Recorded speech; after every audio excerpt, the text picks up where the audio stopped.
When my mom said the anniversary trip was canceled, she sounded tired. Not dramatic. Not defensive. Just worn down in the way people sound when they want you to stop asking questions. "We can't afford it right now," she said over the phone. "Things are tight. Your dad and I talked about it. It's better to be responsible." I believed her. My name is Lily, and for most of my life, believing her had been easier than doubting her. The trip had been planned for months. A big one. My parents' anniversary, one of those milestone numbers people usually celebrate loudly. They'd mentioned Paris more than once. Not in a flashy way. Just casually. Like it was a shared dream they were finally ready to touch. I wasn't invited, but that didn't surprise me. Family trips in our house had always come with invisible rules. Sometimes you were included. Sometimes you weren't. The explanation was usually money, timing, or logistics. So when my mom said the trip was canceled because of money problems, I didn't push. "That's okay," I said. "I understand." She sounded relieved. "Thank you. You always do." That sentence stayed with me. You always do. I didn't think about the trip again for a while. Life kept moving. Work deadlines. Groceries. Bills. The usual.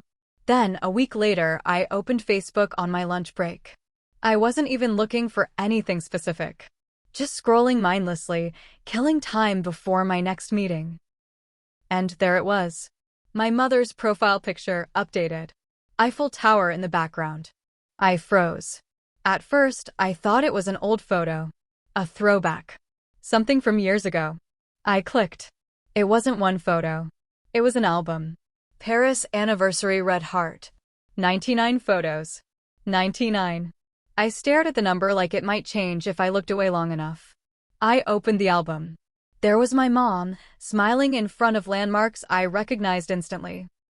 My dad, arm around her shoulders, looking relaxed in a way he never looked at home. My siblings. My aunts. My cousins. The whole family. Everyone but me. Photos at cafes. Museums. Sidewalks. Hotel balconies. Group selfies. Candids. Smiles that didn't look forced. Captions were cheerful. Casual. So grateful to hearts. Making memories. Finally here.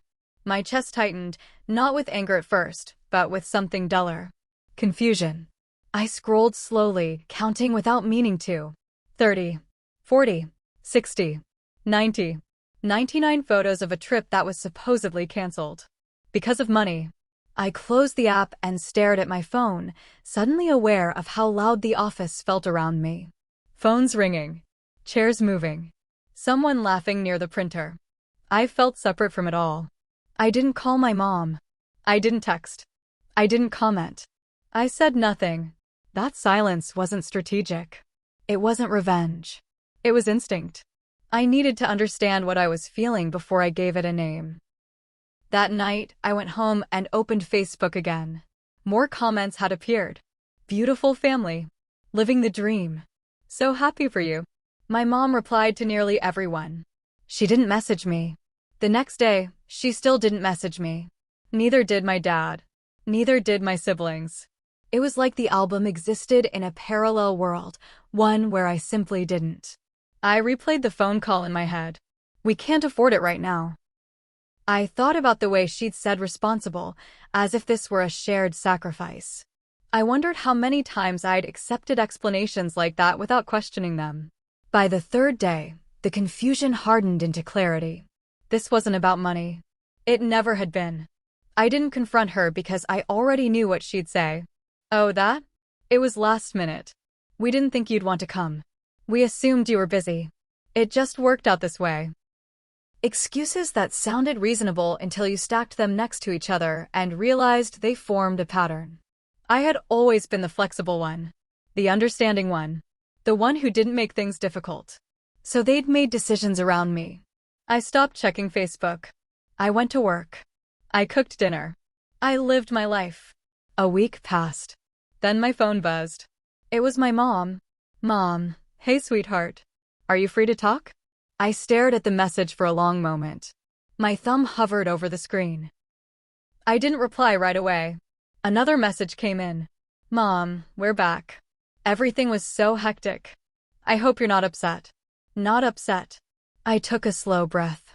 Before I could respond, a third message appeared. Mom, we actually need a little help with something. Can you call me when you have time? There it was. Help. After Paris. After 99 photos. After silence. I didn't feel angry. I felt finished. I set my phone down and didn't answer. Not yet. Because this time, I wanted to be intentional. I didn't reply that night. Not because I was playing a game, but because I finally understood that how I responded would shape what came next. For years, my reactions had been predictable. Immediate.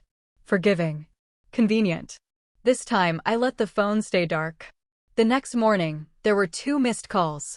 By noon, another text. Mom, please don't ignore me. It's important. Important. That word always showed up when my needs were supposed to disappear.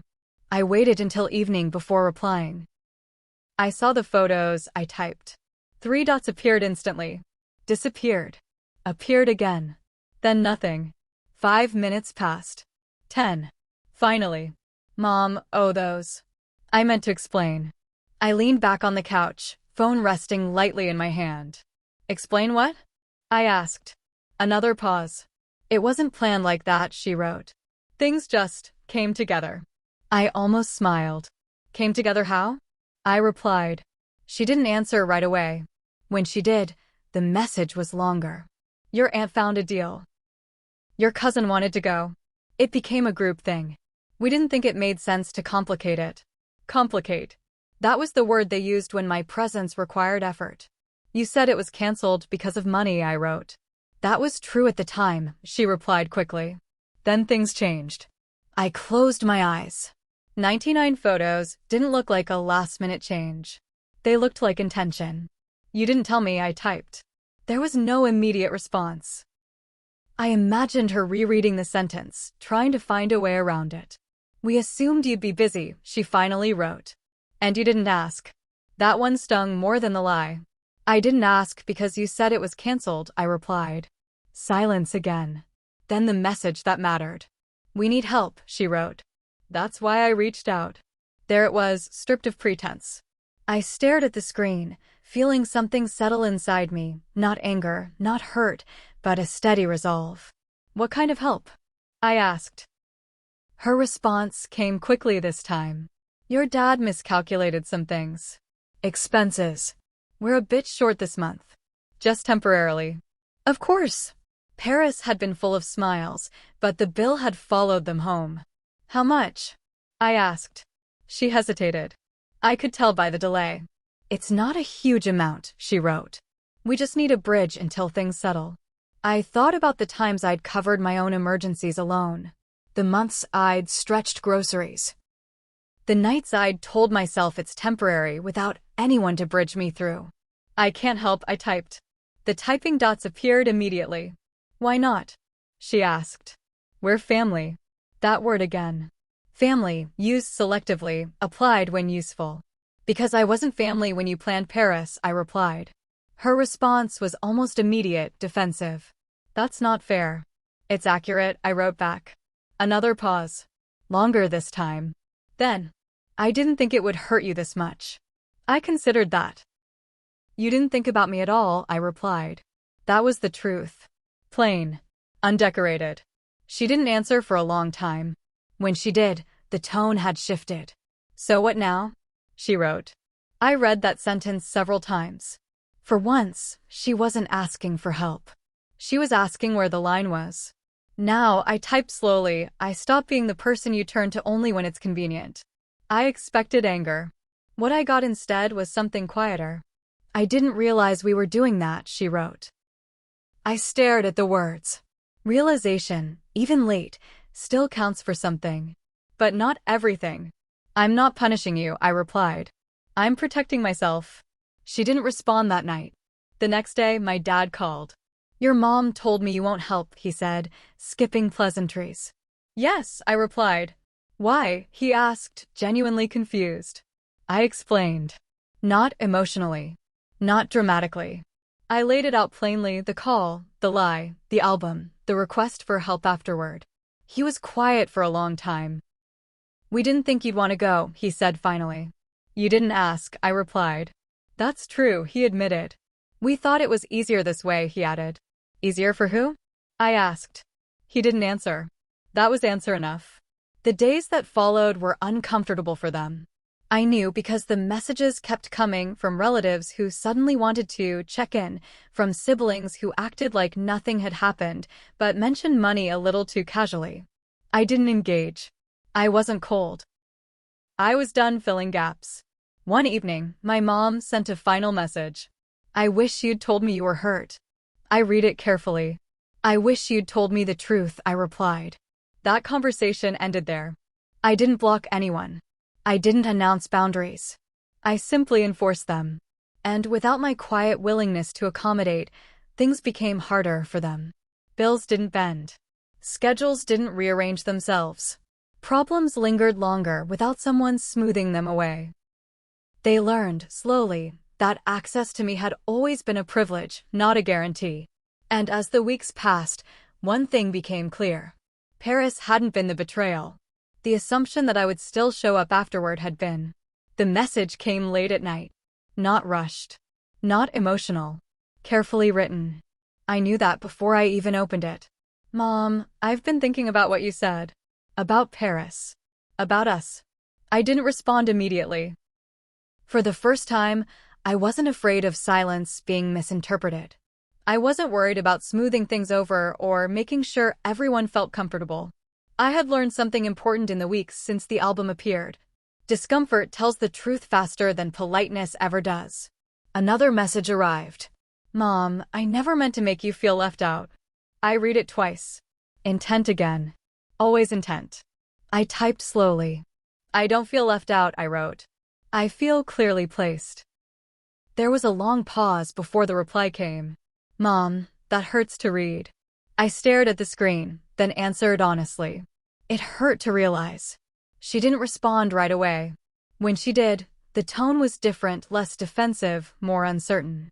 "Mom, your father and I are struggling more than we expected since the trip. Not just financially. Emotionally." I waited.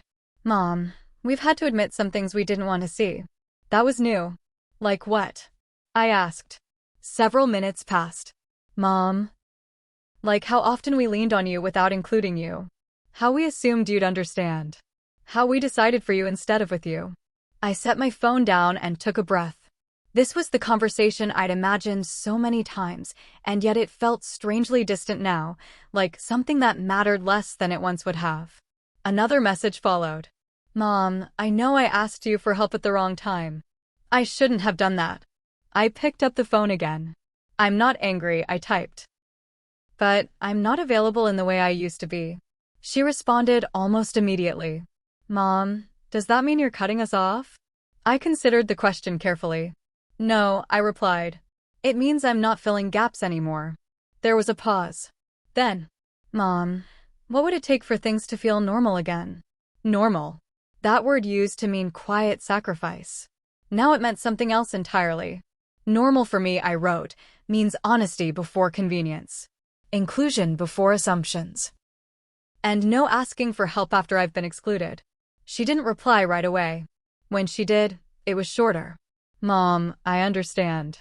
I believed she thought she did. But understanding and change are different things. The real test came a week later. My dad called. "We're figuring things out," he said. "It's not easy." "I know," I replied. "We're not asking you for money," he added quickly. "Or help. We just wanted you to know. That mattered." For the first time, they weren't reaching out because they needed something from me. They were reaching out because they were learning how to stand without leaning. A few days after that, my sister texted. No emojis. No excuses. "Sister, I saw the album again." I didn't realize how bad it looked until now. I waited.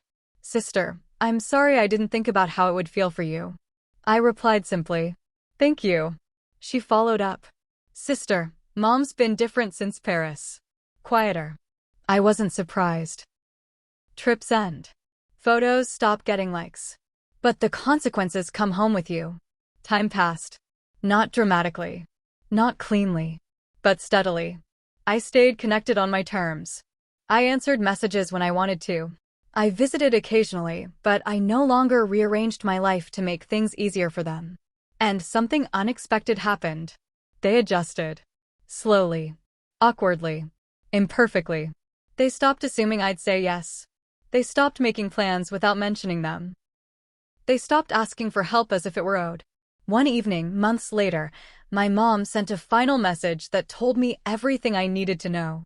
Mom, we're planning something small next month. Nothing fancy. I wanted to ask first, would you like to come? Not an explanation.